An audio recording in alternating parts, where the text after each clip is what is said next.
3, 2, 1. Here we go!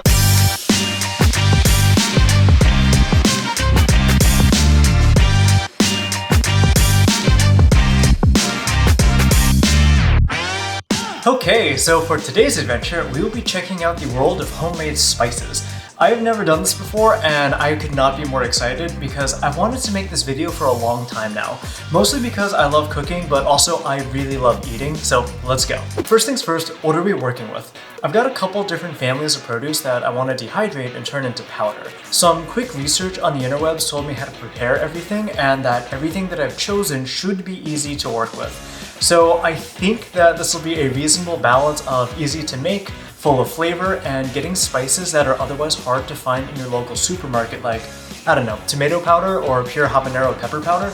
Trust me, I've looked. So without further ado, let's get spicy. Everything in the mint family is pretty straightforward. So that'll be our basil, our rosemary, and our oregano. For the basil and the oregano, I only want the leaves, and the same is true for our rosemary, but I think it's easier to pick it off the stem once it's dried, which means that I'm gonna go throw all of this into my handy dandy dehydrator for about, I don't know, 4 to 6 hours at 110 degrees Fahrenheit. For the next one, I think my home state of Florida is showing because we have my personal favorite, citrus. I got some lemons and limes over here, but I only want the zest, which means it's time to whip out the microplaner and start zesting some citrus.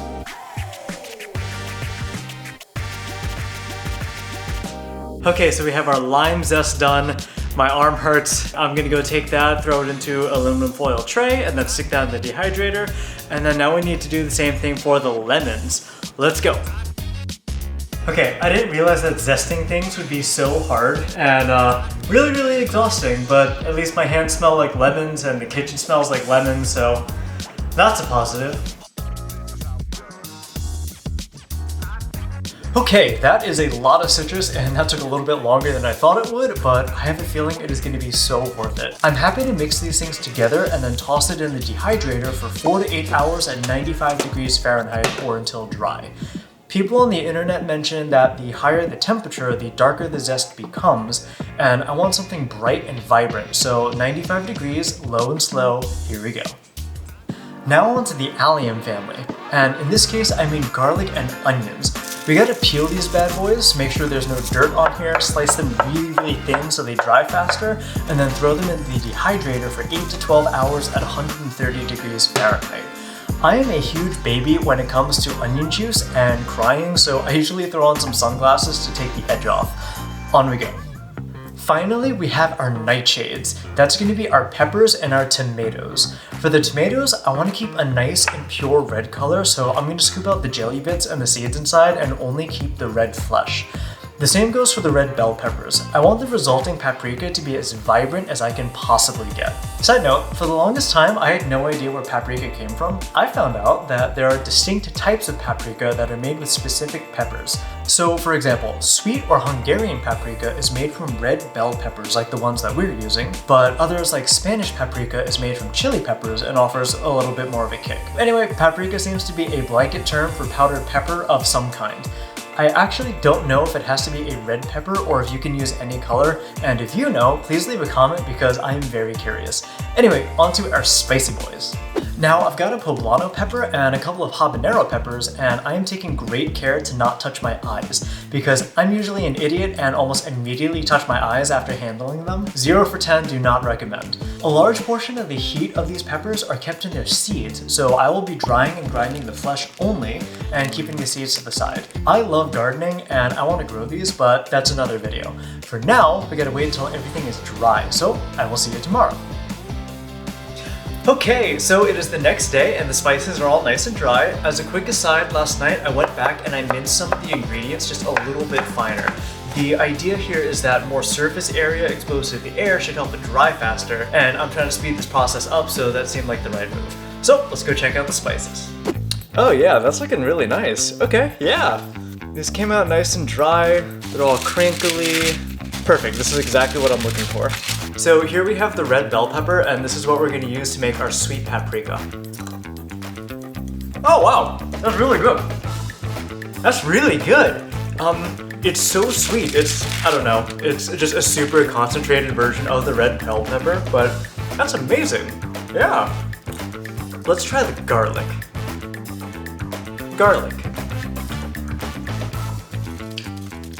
Ooh, that is really spicy. I mean, spicy as far as garlic is concerned, it's not spicy like a pepper, but there's a lot of flavor packed in there. It is so much stronger than, it is so much stronger than just regular garlic powder that you buy from the store. Alright, so now the next step is to go grind these things up and bring them to its true form, the powder that we're looking for.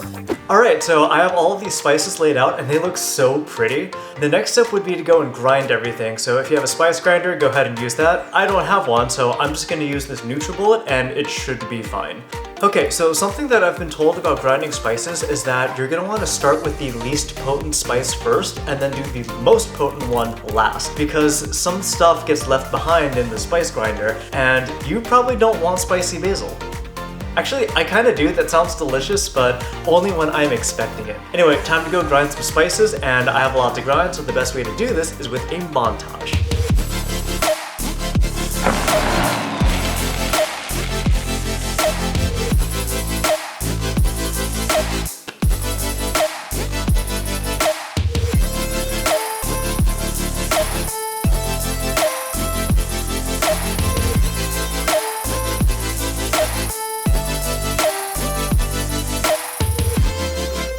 Okay, the spices are done, and I think they came out pretty well. Now for the taste test. Okay, so on the left we have our granulated garlic from the store, and on the right we have our garlic powder. Let's compare.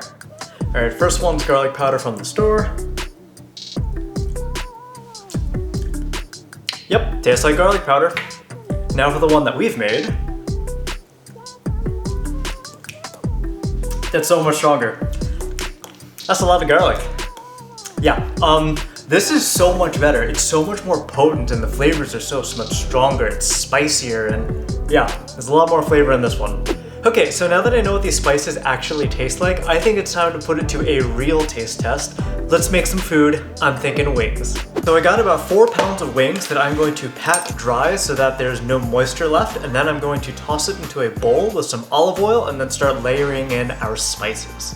If you want to follow along, make sure to block your camera while you add 1 teaspoon of rosemary, 1 teaspoon of basil, 1 teaspoon oregano, then remember you're filming something and add 2 teaspoons of onion powder, 2 teaspoons of zest, 1 teaspoon of garlic powder, 2 teaspoons of tomato powder, 2 teaspoons of paprika, 1 teaspoon of poblano, and 1/2 teaspoon of habanero, 2 teaspoons of salt, and finally make sure to hit your camera while you add 2 teaspoons of black pepper. Then you get to admire all of the pretty spices and colors that you made. Next, we contemplate our life choices as you mix in the spices and add 2 more teaspoons of garlic powder for good measure. Now that I have everything seasoned, I realize that I probably should have preheated my oven at the beginning of this, so I'm setting the oven to 425 degrees Fahrenheit. Then I need to lay out the wings on a wire rack. Have a small panic attack as I realize that I have more wings than space, then remember that I have another wire rack and that life is still good. Finally, spread the wings over 2 sheets, squeeze on some optional lime juice, and then pop them in the oven for 30 minutes. I just said a lot of things. I'm gonna put this recipe in the description down below. Alright, it's been half an hour. Let's see what we got. Alright, they're smelling really good, but they're looking a little crispy. I guess it's good that I don't run a cooking channel and I run an adventure and hobby channel, so let's go give it a try. Hey Nikki! It's Nikki! Alright, let's see how it tastes. Oh my god, that's really good. Try this. Ah! It's hot. It just came out of the oven. How'd it do? It's pretty good. You think it's worth it spending like 13 hours making spices? No, it's not that good. But it does have a certain fresh taste to it that we don't get with the store-bought spices. Alright, that's good. Cool. Alright, Silverbell is now with us, and these things are delicious. I haven't eaten in like the past 7 hours because I've been making spices all day, so I'm gonna go eat all the wings, and then we're gonna go see what we think. Overall, I'm glad that I went through this experience. I think that we as a society have a disconnect from our food and where it comes from. So this was kind of a nice way to put those pieces together. For example, the paprika. I didn't know that it came from peppers. Now I do. And I even know how to make it, so that's pretty cool. Which brings us to the big questions that I had going into this journey. I wanted to know if the spices are that much better being homemade, and is it worth the time? The spices are without a doubt substantially better than their store counterparts. The flavors are so much more potent, and there are nuances that I've never tasted before. And I can also customize the flavor because I have so many more options to choose from. Now, is it worth the time?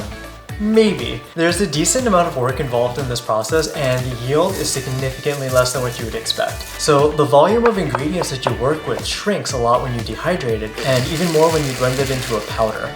I'm glad I did this, but I probably won't be doing this again unless there's a special occasion. And when that pops up, I'm going to do it in a large enough batch to last me a short while. Yes, the flavors will degrade over time, but it's so potent that I'm not too concerned. Well, I had a fun adventure, and I hope you enjoyed coming along for the journey. Links to anything that I use can be found in the description down below, but for now, good luck, have fun, peace.